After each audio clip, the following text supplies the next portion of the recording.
Papa Pepper, eating Greenbrier for the first time ever. Alright guys, Papa Pepper here. I wanted to prepare because I want to challenge my goats to a wild edibles eating contest. I know one of the ones that they've checked out, but I haven't yet, is the Greenbrier. Now there's a couple different kinds of leaf shapes, a couple different kinds of Greenbrier out here, but they're all the same family. And again, this is just me, my journey, my stuff. Not giving dietary, medical, nutritional, any of that type of advice. But the Greenbrier is pretty much the razor blades, not razor blades, barbed wire of the woods. They get really big, really thorny. I chased a possum out of the garden a while ago at night, ran my face into some.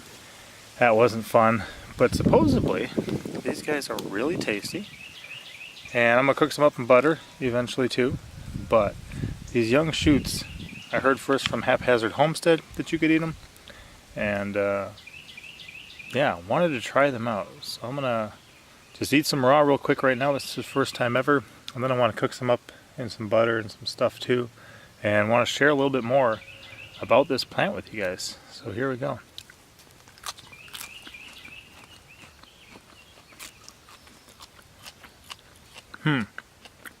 Okay.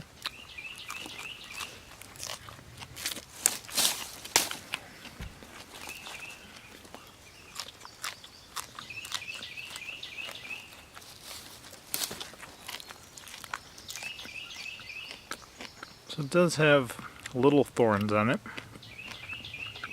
but they're still soft. Wow.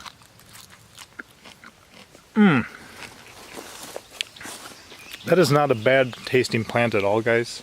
I would liken it to, if you got nice fresh pea out of the garden, it doesn't have that kind of flavor edge to it that peas do, but it's got a similar crunch, kind of like a mild pea-like flavor. But I'm gonna collect some of these up. I'm gonna fry some in a pan of butter, and I'll tell you a little bit more about them. All right. So here we've got a whole tangled mess of Greenbrier. Here you can see some of the bigger type leaf shapes that some of them have. And the top of all these vines are these young vines right now. So all I'm doing is just coming along and pinching off the tops. People said you can kind of prepare them similar to asparagus. Here's another one. Nice new top. And that's what we're going to go for. We're just going to saute some up. Nice young shoots. I never thought this plant would be useful to me, other than maybe taking some of this big severe stuff covered in thorns and I don't know, making like crowns of thorns to sell or something like that. But yeah, they snap off real easy at this stage. Young, tender, green shoots. So that's a lot of free food quickly. We'll head to the kitchen.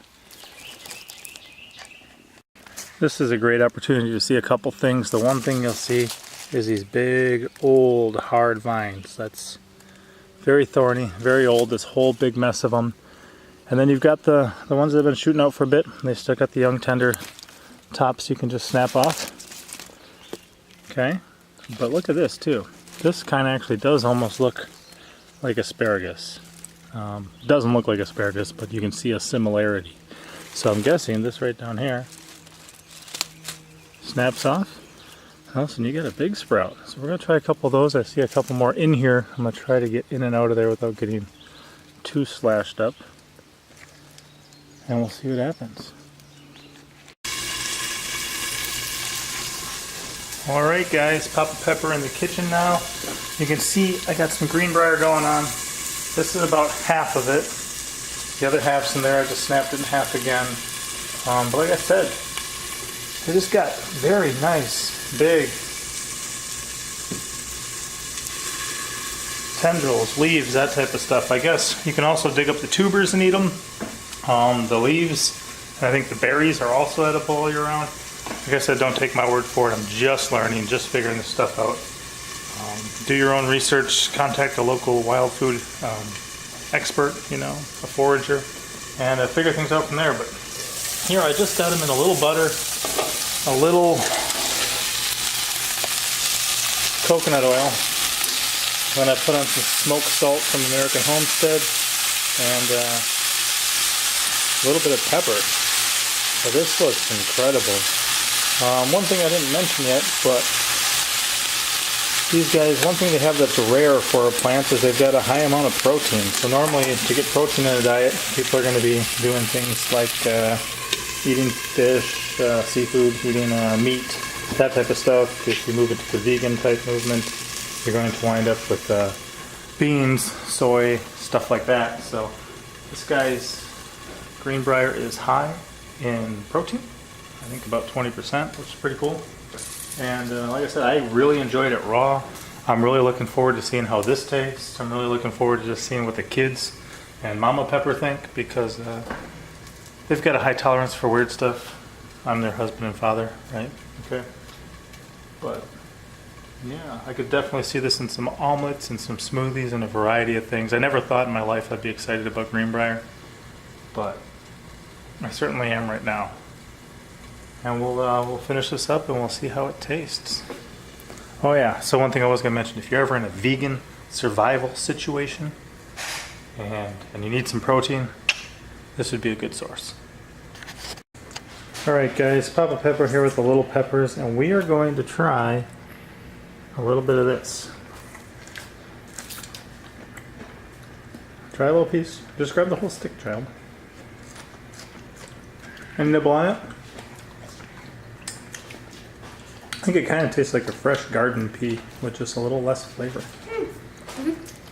The monster truck's all about it. Sweet pepper's eating it.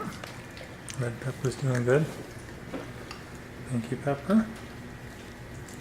Is that a tough one? Try one of the tips. Should be.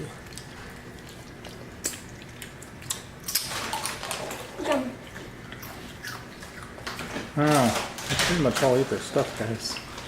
I'd call that one a winner. Alright guys, Mama Pepper's going to give it a go too. First time eating Greenbrier. Just a little salt, little pepper, little butter, little coconut oil. Mmm. What do you think?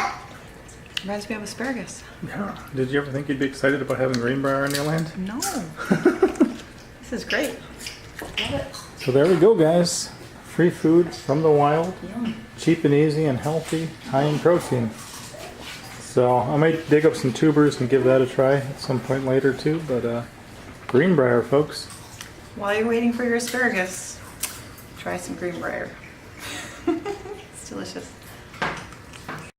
As always, I'm Papa Pepper, and I'd like to remind you, don't post for free.